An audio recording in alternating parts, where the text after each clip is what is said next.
के मुताबिक ऐसा बताया जाता है कि इस पृथ्वी की उत्पत्ति आज से लगभग 4.6 बिलियन ईयर्स पहले हुई थी और तब से लेकर आज तक इस पृथ्वी पर अलग अलग समय पर अलग अलग प्रजातियों के जीवों ने राज किया। लेकिन अभी तक के सभी जीव प्रजातियों में सबसे ताकतवर और बुद्धिमान प्रजाति की बात की जाए तो वो हम इंसानों की प्रजाति है, जो खुद को समय के साथ साथ हर तरह से विकसित करने में कामयाब हो पाई है।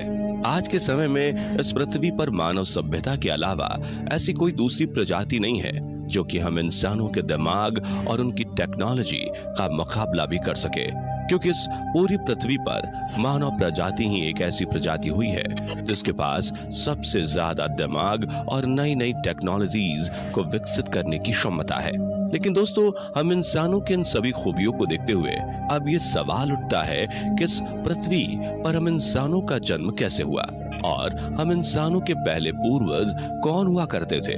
दोस्तों, ये बात तो आप सभी को पता ही होगी कि हम इंसान इस पृथ्वी पर हमेशा से ही मौजूद नहीं थे, क्योंकि अगर ऐसा मुमकिन होता तो पुराने समय में पृथ्वी पर जब डायनासोर्स हुआ करते थे तो हम उनके साथ भला कैसे रह पाते, क्योंकि पृथ्वी पर डायनासोर्स के रहते हुए हम खुद को कभी विकसित नहीं कर पाते।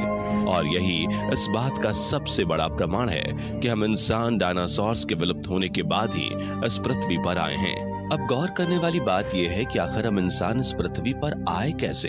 अगर आप भी जानना चाहते हैं अपने इन सभी सवालों के जवाब विस्तार से, तो बने रहे हमारे साथ वीडियो के अंत तक।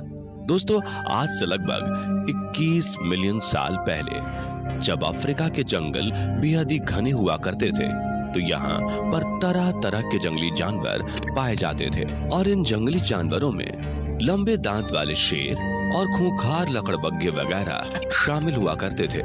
इसके अलावा अफ्रीका के जंगलों में इन जंगली जानवरों के साथ साथ आदि मानव भी पाए जाते थे।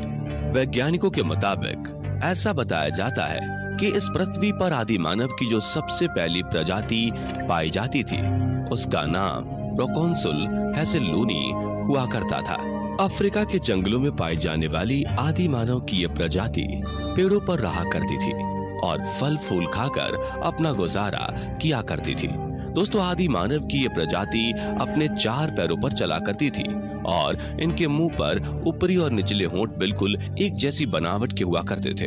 आपको बता दें कि पूर्वी अफ्रीका के जंगलों में आज भी प्रोकोंसुल हेसेलूनी के जीवाश्म पाए जाते हैं, जिससे कि इनकी शारीरिक बनावट का अंदाजा लगाया जा सकता है। कई वैज्ञानिकों ने अपनी खोजों के दौरान ये बताया कि आदि मानव की ये प्रजातियां खूंखार नहीं हुआ करती थीं, लेकिन आज से 10 मिलियन साल पहले जब पृथ्वी के तापमान में भारी गिरावट आई थी तो अफ्रीका के जंगलों पर इसका काफी गहरा असर हुआ था, जिस वजह से आदि मानव की इस प्रजाति में काफी बदलाव आए। इसी के बाद प्रोकोंसुल हेसेलूनी पेड़ों के बजाय जमीनों पर रहने लगे थे और उन्होंने अपने 2 पैरों पर चलने की शुरुआत की थी। दोस्तों, यहीं से एक नई प्रजाति विकसित हुई जिसका नाम आर्डिपिथेकस रेमिडस पड़ा। ये मानव प्रजाति अपने 2 पैरों पर चलने में सक्षम तो थी, लेकिन इनके पैर अभी भी बिल्कुल पहले की तरह हुआ करते थे, जिस वजह से इनके पैरों के चलने का तरीका भी आज के इंसानों के मुकाबले काफी अलग हुआ करता था। 2 पैरों पर चलने के बावजूद भी ये प्रजाति पेड़ों पर रहना पसंद करती थी, लेकिन जैसे जैसे अफ्रीका के जंगलों में पेड़ों की संख्या कम होती गई, तब अफ्रीका के जंगलों में आदि मानव की एक और नई प्रजाति विकसित हुई, जिसे ऑस्ट्रालोपिथेकस एफ्रेंसिस के नाम से जाना जाता है। आदि मानव की इस प्रजाति में पहले के मुकाबले काफी सारे बदलाव देखने को मिले थे, जैसे कि इस प्रजाति की शारीरिक बनावट काफी हद तक इंसानों से मेल खाती थी और इनके चलने का तरीका भी इंसानों से कुछ हद तक मिलता जुलता था। इसके साथ साथ ये प्रजाति हमेशा झुंडों में रहा करती थी। दोस्तों, वैसे तो ये लोग आमतौर पर शाकाहारी हुआ करते थे, लेकिन मांस मिलने पर ये उसे भी खा लिया करते थे, जैसे कि शेर, भेड़िए या लकड़बग्घे आदि अपने शिकार को खाने के बाद उसे छोड़ दिया करते थे, तो उस छोड़े हुए शिकार को ये खा लिया करते थे। ये खुद शिकार इसलिए नहीं किया करते थे क्योंकि उस समय इनके पास आधुनिक हथियार नहीं हुआ करते थे और कई बार जब इन्हें खाना नसीब नहीं होता था तो ये पेड़ों की जड़ों को खाकर ही अपना गुजारा कर लिया करते थे। इसके बाद 1.5 मिलियन साल पहले एक और नई मानव प्रजाति विकसित हुई जिसका नाम ऑस्ट्रालोपिथेकस पड़ा। दोस्तों यहीं से पृथ्वी पर सबसे पहली मानव प्रजाति की शुरुआत हुई। वैज्ञानिकों ने अपनी खोज के दौरान इस मानव प्रजाति का नाम होमो हैबिलिस रखा था। होमो हैबिलिस पृथ्वी पर मानव की एक ऐसी प्रजाति हुई जो आगे बढ़ने के लिए नई नई चीजें सीखती चली गई। लेकिन समय के साथ साथ ये मानव प्रजाति भी विकसित हुई, जिसके बाद पृथ्वी पर एक नई मानव प्रजाति आई जो कि होमो इरेक्टस थी। दोस्तों होमो इरेक्टस ही पहली ऐसी मानव प्रजाति हुई जिसने अफ्रीका महाद्वीप को छोड़कर किसी अन्य महाद्वीप में बसने का फैसला किया था। वैज्ञानिकों के मुताबिक ऐसा बताया जाता है कि आज से लगभग लाखों साल पहले होमो इरेक्टस ने ही यूरोप और एशिया के महाद्वीपों पर रहना शुरू किया था और यहीं से धीरे धीरे सभी महाद्वीपों पर इनका विस्तार होता गया। हर महाद्वीप के वातावरण और माहौल के अनुसार इनके रंग रूप में कई बदलाव भी आए और ऐसा कहा जाता है कि जिन लोगों ने रहने के लिए ठंडे स्थानों को चुना था उनका रंग गोरा हो गया और जिन लोगों ने रहने के लिए गर्म स्थानों को चुना था उनका रंग काला पड़ गया। लेकिन दोस्तों अब आपके जहन में ये सवाल तो जरूर उठ रहा होगा कि आखिर होमो इरेक्टस को अफ्रीका महाद्वीप छोड़ना क्यों पड़ा। तो आपको बता दें कि उस दौर में एक भूकंप आने की वजह से धरती की टेक्टोनिक प्लेट्स में कई परिवर्तन आए थे। टेक्टोनिक प्लेट्स में होने वाले इस बदलाव की वजह से चारों तरफ पहाड़ों का निर्माण होता चला गया और इन पहाड़ों ने मौसमी हवा की दिशा को बदल कर रख दिया, जिससे घने जंगल सूखने शुरू हो गए। दोस्तों इस प्राकृतिक दुर्घटना से हरे भरे जंगल घास के मैदान में तब्दील होते गए, जिसकी वजह से हम इंसानों के पूर्वज होमो इरेक्टस को अफ्रीका के जंगलों को छोड़कर अन्य महाद्वीपों पर बसना पड़ा।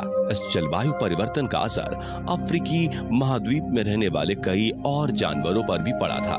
जिन जानवरों ने वातावरण के अनुसार खुद को ढाल लिया था वो तो जिंदा बच गए, लेकिन जो जानवर खुद को वातावरण के अनुसार नहीं ढाल पाए वो पृथ्वी पर से विलुप्त हो गए।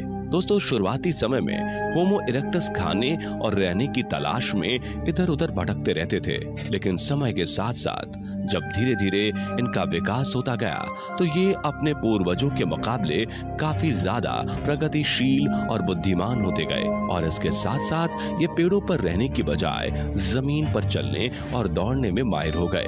होमो इरेक्टस अपने पूर्वजों के मुकाबले अपनी जरूरतें पूरी करने में सक्षम हो चुके थे और होमो इरेक्टस ने ही शिकार करने के लिए हथियारों का आविष्कार भी शुरू किया था। वैज्ञानिक बताते हैं कि होमो इरेक्टस ने अपने दौर में लकड़ी और पत्थरों की मदद से हथियार बनाना शुरू किया था और इन हथियारों की बदौलत ही इंसानों ने शिकार करना सीखा। इन सब के अलावा सबसे बड़ी बात ये कि इन औजारों यानी कि इन हथियारों से ही इंसानों ने जंगली जानवरों से अपनी सुरक्षा करनी सीखी, क्योंकि अगर इंसान औजारों की बदौलत जंगली जानवरों से अपना बचाव नहीं कर पाता तो आज इस पृथ्वी पर इंसानों का अस्तित्व ही नहीं होता। यानी होमो इरेक्टस एक ऐसी मानव प्रजाति हुई जो कि इंसानी रूप में काफी ज्यादा विकसित हो चुकी थी और खुद को हर तरह के माहौल में ढालने में सक्षम थी। दोस्तों आपको बता दें कि होमो इरेक्टस ही इंसानों की वो प्रजाति थी जिसने आग की खोज की थी और धीरे धीरे ये आग के फायदे को भी समझते गए। आग की खोज करने के बाद होमो इरेक्टस ने अपने खाने को पकाकर खाना शुरू कर दिया था। होमो इरेक्टस 4 से 5 फीट लंबे और 40 से 70 किलो वजन वाले हुआ करते थे। होमो इरेक्टस पहले की तुलना में अब काफी आधुनिक हो चुके थे और समय के साथ साथ इनका दिमाग भी विकसित होता गया, लेकिन अभी भी धरती पर जीवन इतना आसान नहीं था। इसके बाद एक और नई मानव प्रजाति विकसित हुई जिसका नाम होमो हाइडेलबर्जेनेसिस पड़ा। दोस्तों ये मानव प्रजाति पहली ऐसी मानव प्रजाति हुई थी जो कि हूबहू इंसानों की तरह दिखा करती थी। इसके साथ साथ इनके दिमाग और शरीर का वजन भी एक आधुनिक इंसान के जितना ही हुआ करता था, लेकिन इनकी आंखें और जबड़े आधुनिक इंसानों के मुकाबले थोड़े बड़े हुआ करते थे।